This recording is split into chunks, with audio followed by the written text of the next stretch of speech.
Assalamualaikum warahmatullahi wabarakatuh.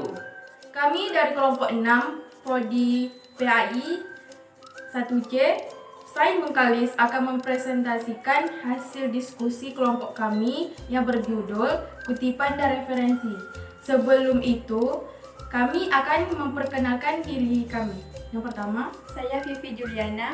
saya Nur Syakira Putri. Saya Zalia Sari. Saya Rizky Noviandi. Selamat menyaksikan. Pengertian kutipan. Menurut Kamus Besar Bahasa Indonesia, kutipan adalah mengambil alihan satu kalimat atau lebih dari sebuah karya tulisan lain yang dijadikan tujuan ilustrasi untuk memperkuat atau memperkokoh argumen yang terdapat di dalam tulisan itu sendiri.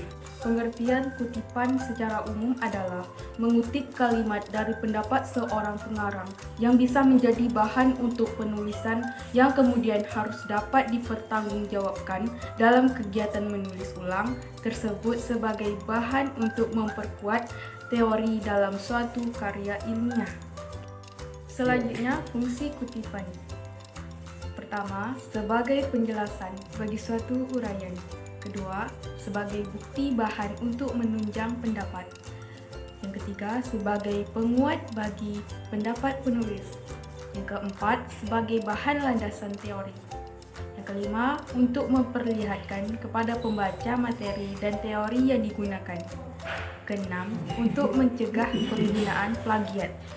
Jenis-jenis kutipan. Kutipan langsung merupakan pernyataan yang ditulis dalam tulisan karya ilmiah dan susunannya secara lengkap, kata demi kata, kalimat demi kalimat tanpa mengalami perubahan teks sedikit pun.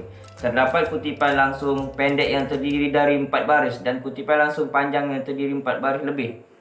Ciri-ciri penulisan kutipan langsung. 1. Kalimat tidak mengalami perubahan dari asalnya. 2. Kutipan diapit dengan tanda kutip atau petik 2. 3. Menggunakan simbol cite jika terdapat kesalahan dalam kalimat. 4. Setelah kutipan, tulisan sumber berupa nama pengarang, tahun terbit dan halaman. Yang kedua, kutipan tidak langsung adalah kutipan dari salah satu sumber kutipannya menggunakan ringkasan gaya bahasa sendiri tanpa mengubah makna asli. Terdapat kutipan tidak langsung pendek dan kutipan tidak langsung panjang. Ditulis dengan menyadur atau melakukan paraphrase pada sumber utama. Ciri-ciri penulisan kutipan tidak langsung. Yang pertama, kalimat mengalami perubahan pada teks yang dikutip. Kedua, penyampaian sesuai pemahaman penulis terhadap teks yang dikutip. Yang ketiga, diakhiri dengan nomor kutipan tanpa tanda petik 2. Bentuk-bentuk kutipan yaitu yang pertama, footnote, yaitu keterangan yang khusus dibuat dan diletaknya terdapat di kaki halaman berupa makna dan rujukan. Yang kedua yaitu body note, yaitu keterangan khusus dibuat dan letaknya terdapat dalam naskah tulisan berupa rujukan. Kemudian pengertian referensi. Menurut Kamus Besar Bahasa Indonesia, referensi merupakan sumber acuan atau rujukan atau petunjuk dalam suatu kegiatan menulis atau dalam mempelajari sesuatu. Referensi digunakan sebagai sumber yang dijadikan acuan untuk menambah wawasan dari sudut pandang seseorang. Pengertian referensi selanjutnya yaitu referensi adalah suatu rujukan atau sumber acuan dari gagasan atau konsep yang digunakan oleh penulis untuk menulis suatu karya ilmiah. Referensi ini dibuat sebagai landasan dari karya ilmiah yang dibuat karena dapat membuktikan dan memperkuat argumen dari berbagai sudut pandang dari sumber yang valid. Tujuan referensi.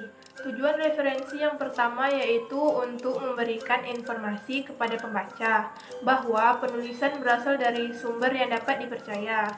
Tujuan referensi yang kedua yaitu untuk memperkuat argumen. Tujuan yang ketiga yaitu untuk menghargai karya orang lain yang dikutip sebagai referensi. Tujuan yang terakhir yaitu menghindari adanya plagiarisme. Referensi mempunyai 3 jenis. Yang pertama yaitu catatan kaki atau footnote. Yang kedua yaitu kutipan dan yang terakhir yaitu bibliografi. Sumber-sumber referensi terdiri dari buku, jurnal, artikel, internet, dan majalah.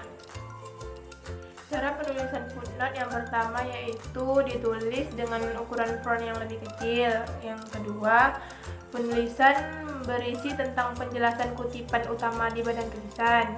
Yang ketiga, ditulis dengan nama pengarang, tahun, judul, penerbit, kota, dan halaman. Pada penulisan artikel jurnal terdapat nama penulis, tahun terbit, judul artikel, nama jurnal ilmiah, volume, nomor, dan halaman. Pada penulisan buku terdapat nama pengarang, tahun, judul buku, edisi, kota, dan penerbit. Pada penulisan majalah terdapat nama pengarang, tahun, bulan, tanggal penerbit, judul, nama majalah, serta halaman. Pada penulisan internet terdapat nama pengarang, tahun, judul, URL, serta waktu akses.